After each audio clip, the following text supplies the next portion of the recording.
So we're doing page 122, question 10. I'm making a bit of a hash of my diagram because it's all too small. I've added R, so before I add friction, I've got to work out which way it wants to move, because friction opposes it. It's clever, isn't it, friction? It always goes in the opposite direction. So which way is it about to move? It's about to go down the slope. So friction should be up the slope, okay? And I think it's really easy to get that wrong, but if you get that wrong, then everything's sort of thrown off. So because it's about to slide down the slope, it wants to go down, so friction's acting against that. But we're at this limiting equilibrium point at the moment. So friction is at its maximum value, but nothing is moving yet. So forces up the slope are going to equal forces down the slope. So I've got F moving up the slope. James, what else have I got up the slope? What other forces or force have I got up the slope? The 9 cos 80. So it's, because I'm working parallel to the slope, it's 9 cos 10. Yeah, so that the angle there is 10 degrees. So yeah, so that's 9 cos 10. And then Pat, what forces have I got pulling it down the slope? Gravity. So gravity, so I've got 8g cos 67. Yeah. And so it's quite easy to work out a value of F from that. Okay, so I'm going to do that on the calculator.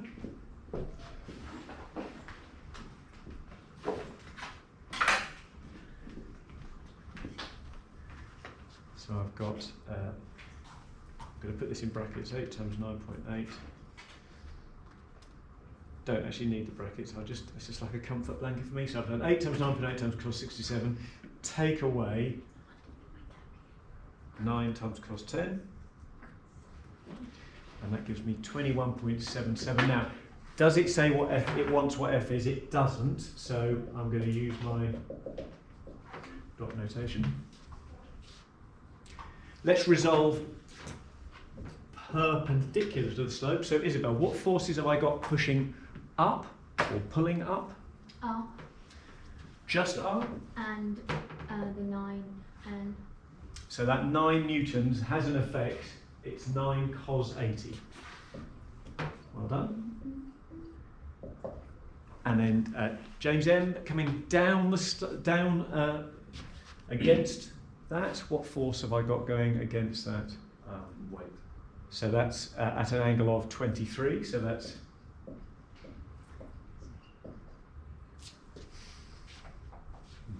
So, Yes? why isn't it going like straight up and straight down? Which? Why isn't R an angle and it's just 18 straight down? Okay, really good question. So weight is always vertically down because that's gravity and the earth sucks. So that's always going to go straight down perpendicular to the ground.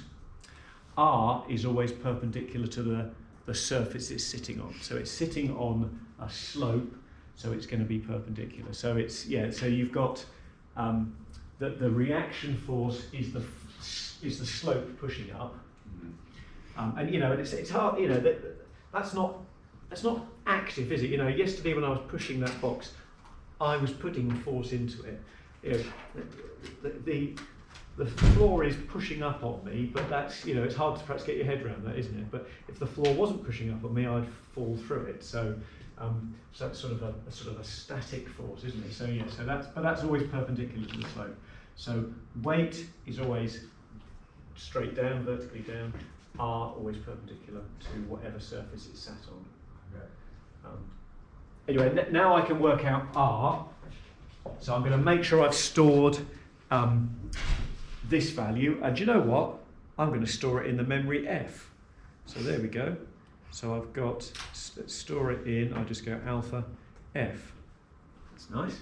So I'm going to work out R. So that's 8 times 9.8 times the cos of 23, and from that I'm taking away 9 cos 80, so that gives me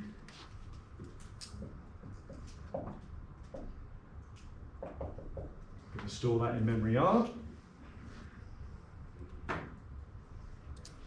which is there, alpha.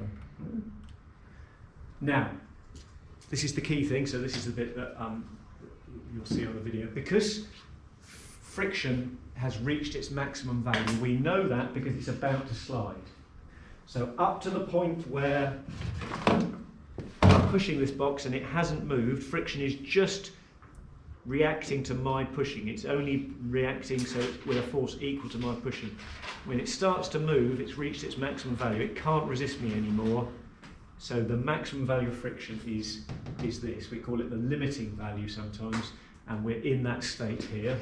So F is equal to mu R, mu a letter from the Greek alphabet, so mu is equal to F over R.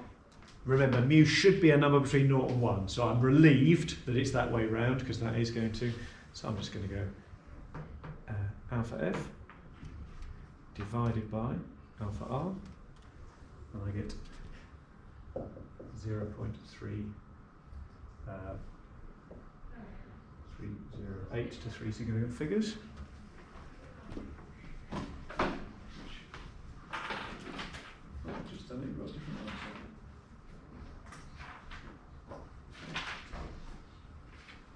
I hadn't done it, I've done a different question. Are we okay with that then?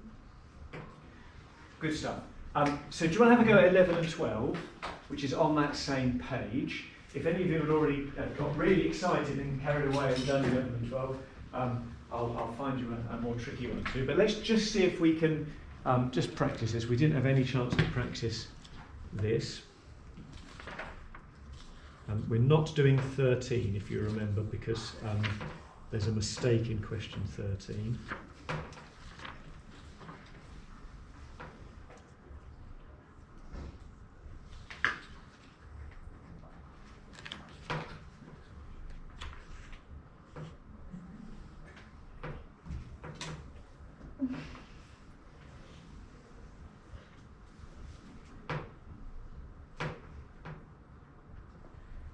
Page 139, question 7, if you'd have a go at those two. So we're on page 122, 11 and 12, and 139, question 7.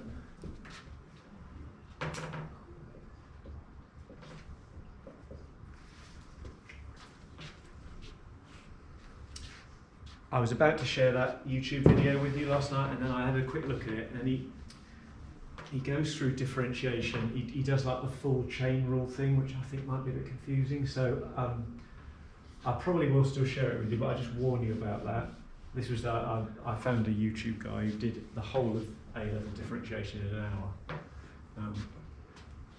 But if you do look at it, just be aware of that. He also there was something else he did differently to me. I can't remember what it was. I'm not saying my way is the only way and my way is the best way, but it's just if you're used to one way, it can be confusing. What is this asking me to do? So basically, it means work out the angle. Okay.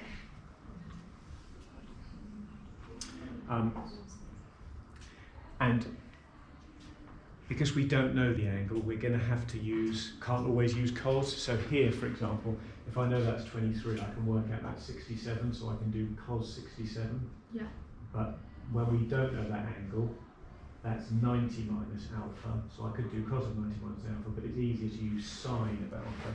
So you're going to have an expression with sine and cos in it, which will mean you can write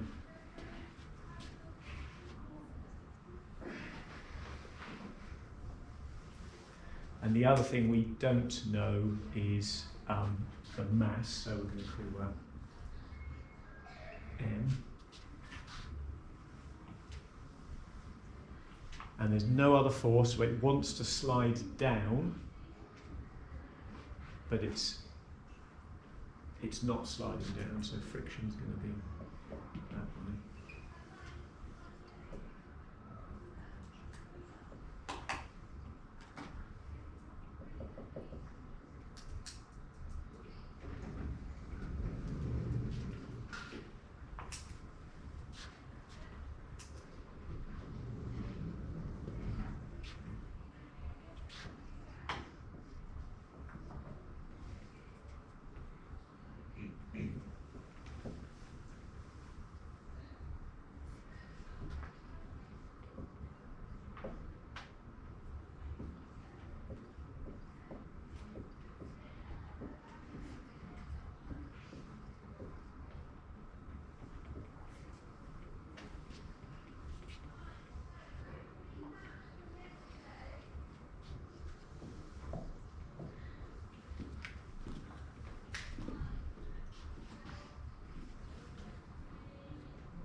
you've got to think about, as alpha gets bigger, it's more likely to slide. So let's work out the value of alpha at the point of limiting equilibrium, and then we know that it's got to be, if it's bigger than that it will slide, and if it's less than that it won't slide. So that's what I'm doing at the moment.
So it's a slightly weird question, isn't it? But very similar in that we resolve in the two directions and we put this fact in, that if it's at limiting equilibrium about to slide, F will equal mu r. So I can rewrite that as mu r is mg sine theta, sine alpha. So r is equal to that. R is also equal to that. So I'm now just going to make these two equal to each other. And that's good news because I can divide both sides by something. And you should therefore, you're going to get a tan alpha equals something.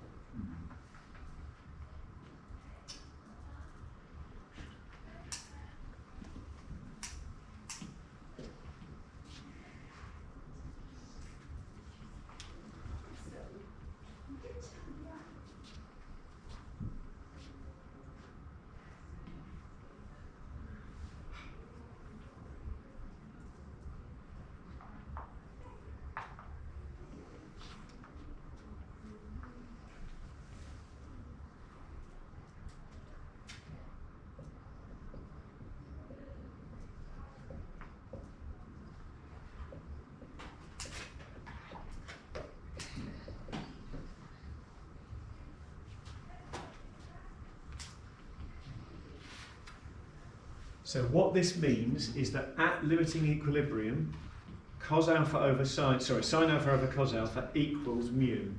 So that means tan alpha equals mu. So that means if alpha gets smaller, then it's less likely to slide. Well, so it's not less likely, it won't slide. This is the angle at which it's about to slide. So if alpha gets bigger, then it's going to slide. If I increase the slope, then it'll start sliding. So the object will be at rest. So if it's at limiting equilibrium, that's true. So it will be at rest if alpha is smaller, which means that tan alpha would be less than or equal to that. And if it's bigger than that, it's going to be sliding. Yeah. I'm probably wrong, but why is it cos theta, not sin theta? Okay, really good question. So,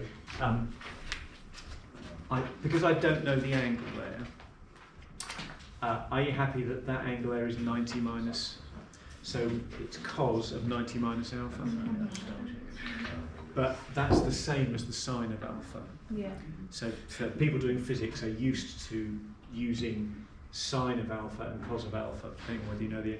So it's a lot easier to use sine in this question because they want us to end up with a tan expression. Yeah, and then down where it's in blue, it's equal to Right. a bit lower, where it's you've done F equals the reasonable R. Okay, so all I've done was rewritten that, replacing F with mu r, Yeah. and then divided it by mu.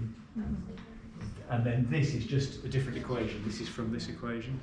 Yeah, and then underneath that one. So all I've just said is I've got two expressions saying r equals, so I've just made that equal to that. Okay. So that must equal that because they're both r equals. Oh, okay. And then it all sort of gets me to 10.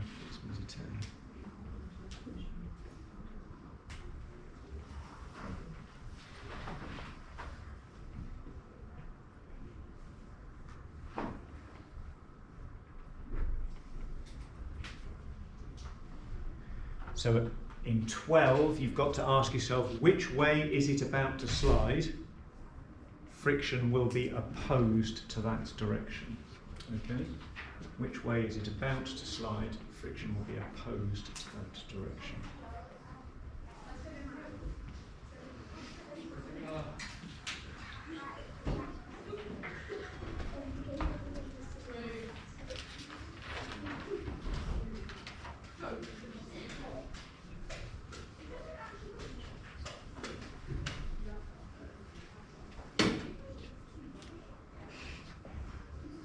I'm always happier in questions like this, though, where I can work out the angles.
Force, and I'll have to stop it sliding down.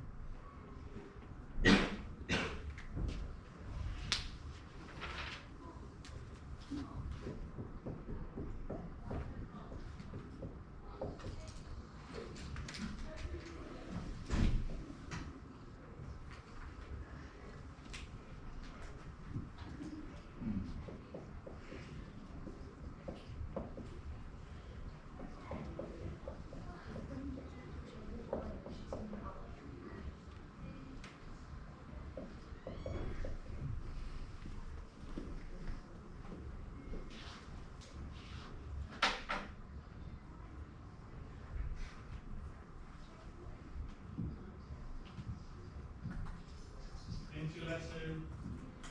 Now, right in the toilet. Now,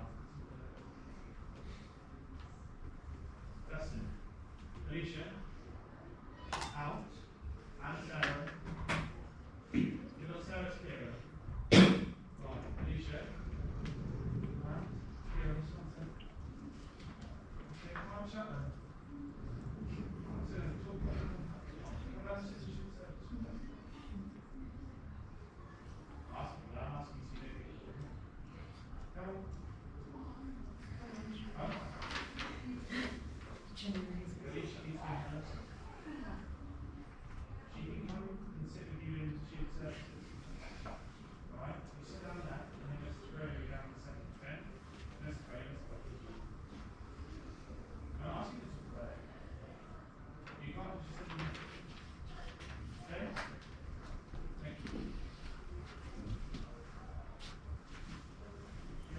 So up the slope includes friction because it wants to slide down the slope. How does friction know? It's magic. It's not magic. Down the slope, I've got the weight at an angle of 61 degrees. Two variables there, so I can't work out anything at the moment. Perpendicular to the slope, I've got r and t cos 75 affected upwards, and then downwards it's 20g cos 29.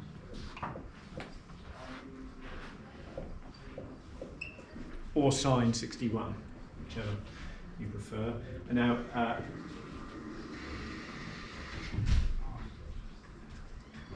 but I know that f is equal to 0.1 times r, and so that means I can rewrite this equation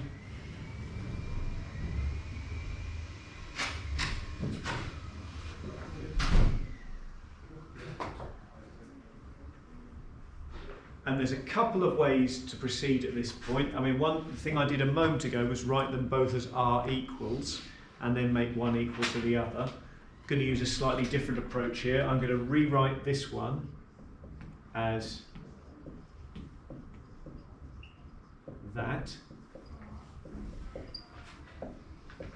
and then rewrite this using that instead of r. So I've got 0.1 times all of that.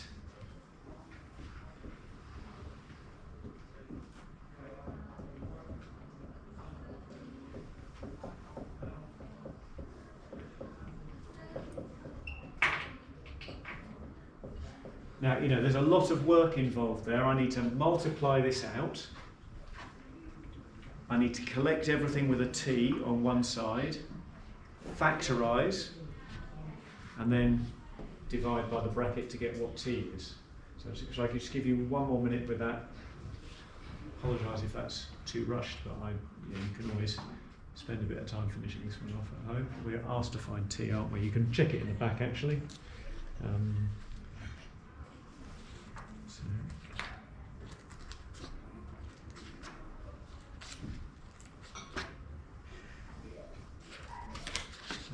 Exercise 5.4.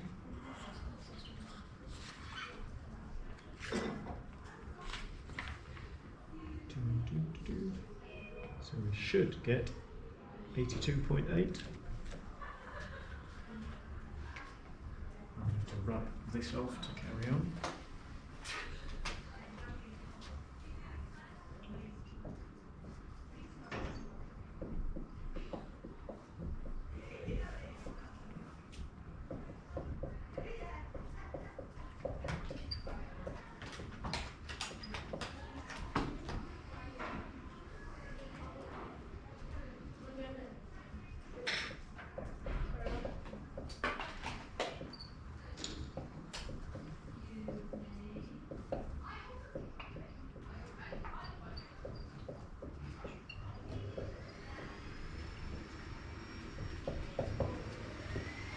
So we've gone from trig questions, which often had quite sort of elegant cancelling out and factorising, to these really clunky, long equations.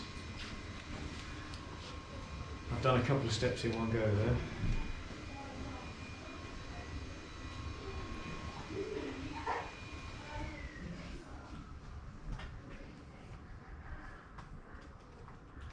If anyone can already spot a mistake, please shout.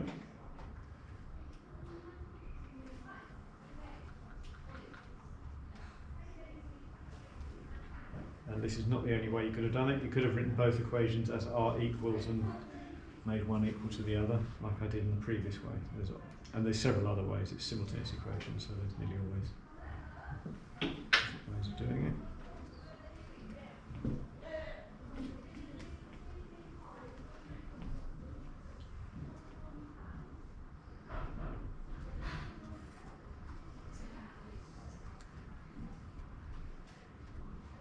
Oof.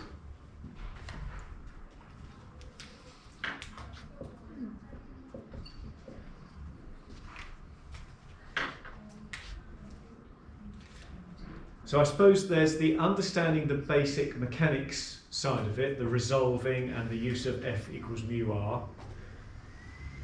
And then you've got the algebra after that. And I'm not underestimating the difficulty of that algebra.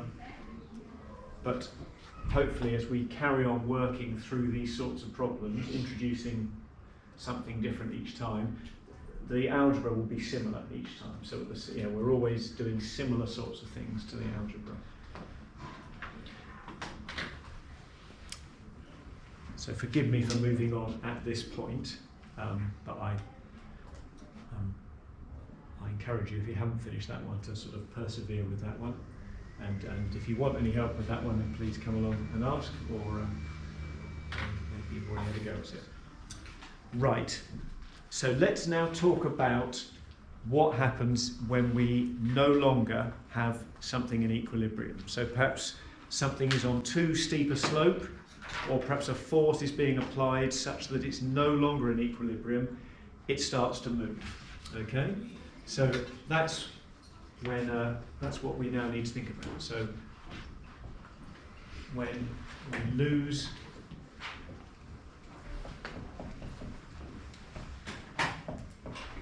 equilibrium.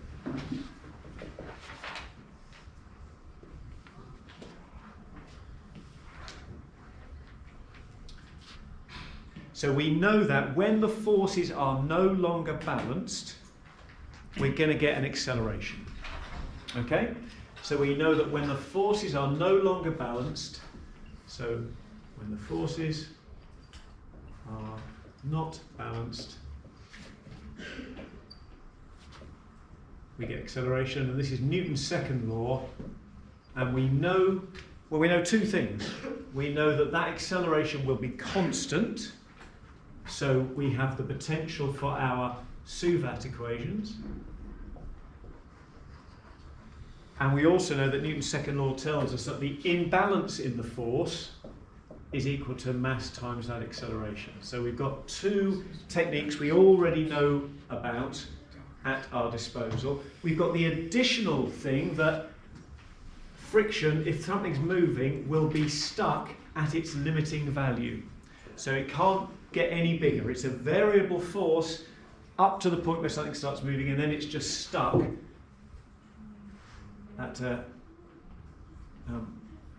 value.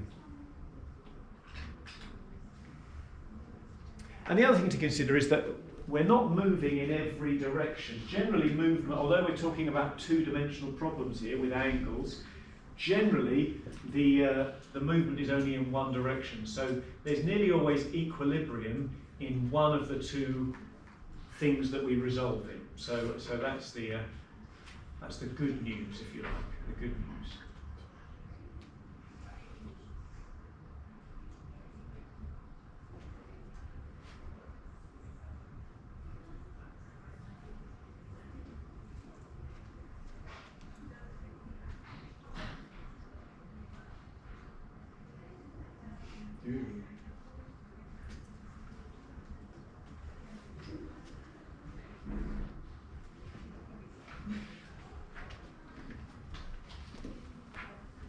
So let's start on the level, all right? This is not as straightforward as last year's sorts of problems because we've got a force at an angle, but we are still, you know, we're not tilting anything at the moment.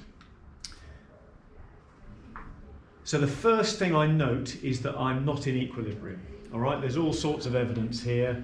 You know, there's an acceleration marked on the diagram, and it's being pulled along, so I know that we're not in equilibrium here. So I know that, you know, it's going to potentially involve Suvat and F equals ma.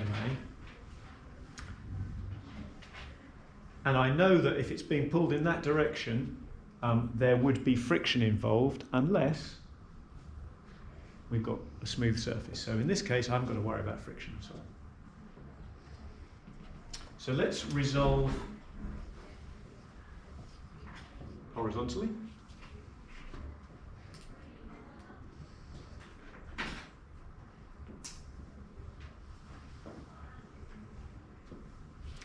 And that's nice and easy, isn't it? Because I've only got one force involved here, no friction involved. So that's 7 cross 25. And that equals ma. The mass is oh, that's interesting. It gives us the weight. So its mass will be 18 divided by g, won't it? Times the acceleration.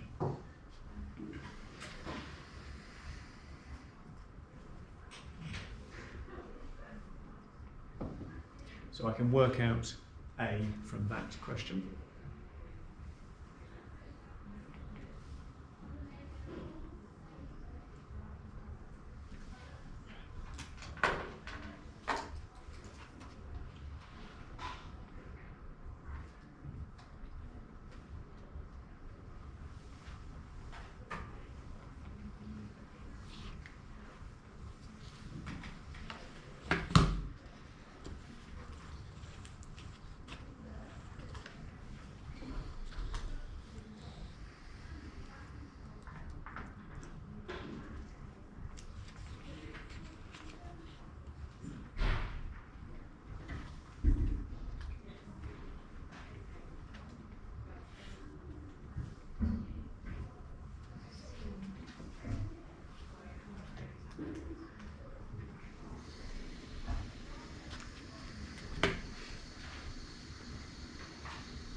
Should we store that?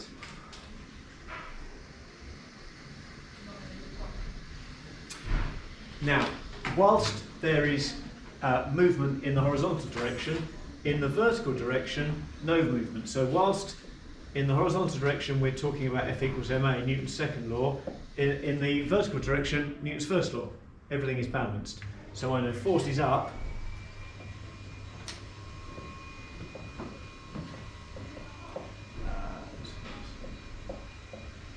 equal force is down.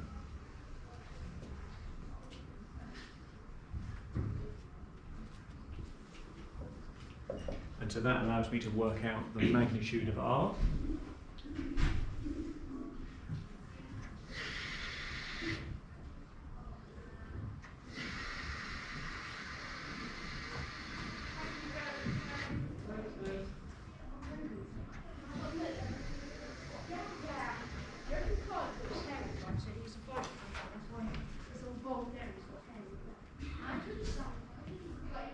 Sorry, it's cos 65, sorry, I'll get my sines and my cos mixed up. So it's sine 25 or cos 65, I apologise.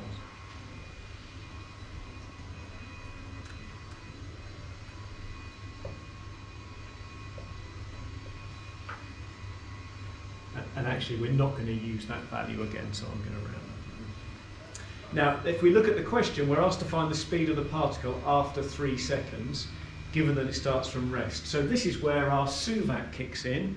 We're only thinking about suvat in a horizontal direction. There's no movement in the vertical direction. So working with suvat horizontally,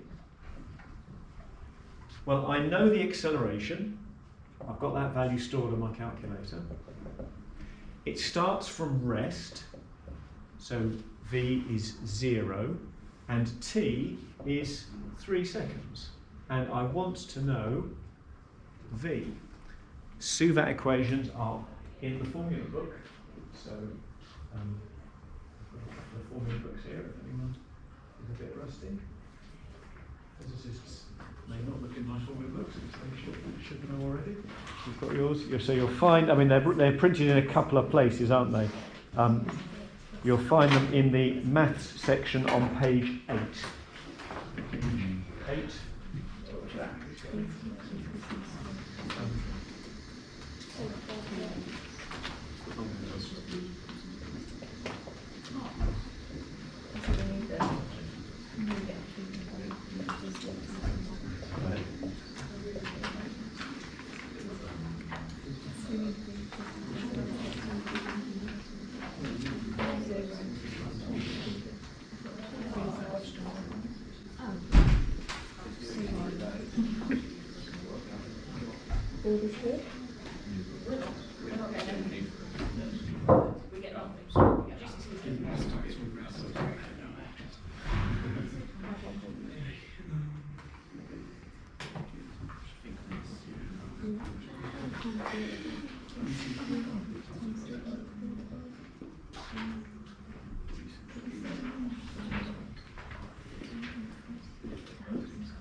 Now, if there'd been friction in that problem, the only difference would have been that we would have had to include that value of f. So I feel fairly confident jumping on a couple of levels of difficulty to where we've got both friction and an inclined slope. All right? They've helpfully filled in friction for us already because we're moving down the slope, or accelerating down the slope. But remember, when we come to resolve perpendicular to the slope, no movement. So that's still equilibrium when we go perpendicular to the slope. First thing I would do would be to fill in all my missing angles and then see if you can resolve in the 2 directions we always resolve. And I'm in agreement with the book on this one. Because it's going downhill, I'm going to call that positive. So I'm going to resolve that way. And all that means is that my Force going down, I'm going to call that positive, so that's the effect of the weight. And the force going up, that's going to be subtracting from that.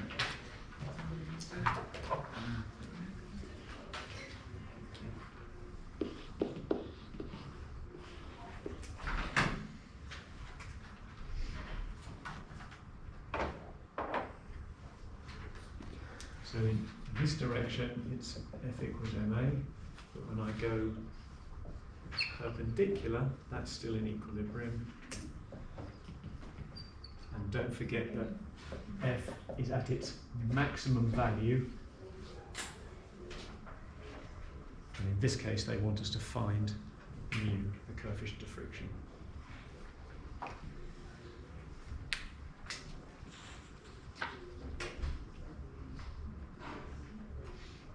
If you're ahead of me and you wanted to jump on to question 1, 2, 9, question 6, and then the rest of that page, you're very welcome.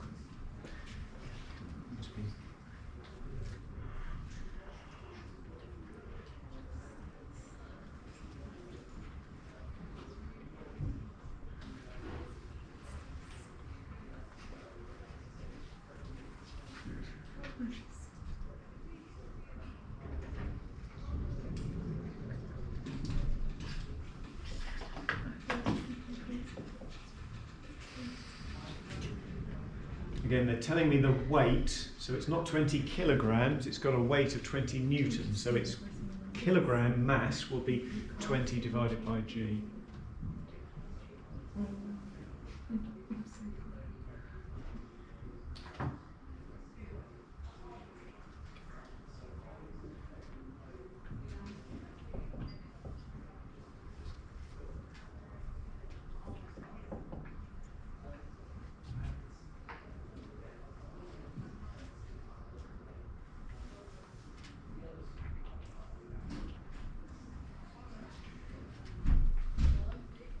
Should get an F equals statement from the first one and R equals from the second one.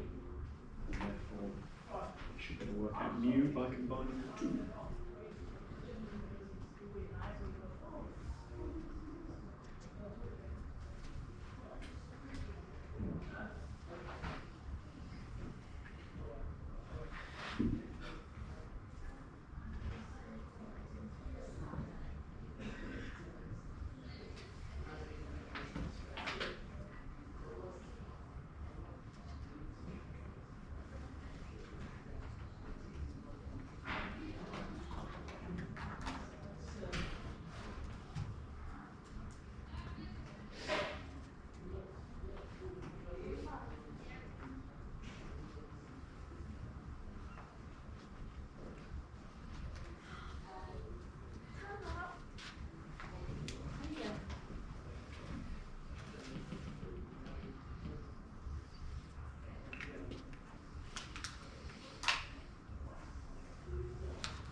Because we're not asked about time or anything or distance, this isn't going to use Sudvant, but we've got that in our utility belt ready to whip out at any point, should it be needed.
force, which I think would be 20 over G, or No, because it's the force. So the force is 20. So we use 20 over G here when we need the mass, okay. but the force is 20. So yeah, it's a bit confusing when they don't give you the mass, they give you the weight. But no, so we can just use that as 20. I get 0.221. Do they go? Yeah, they go to 2 decimal places.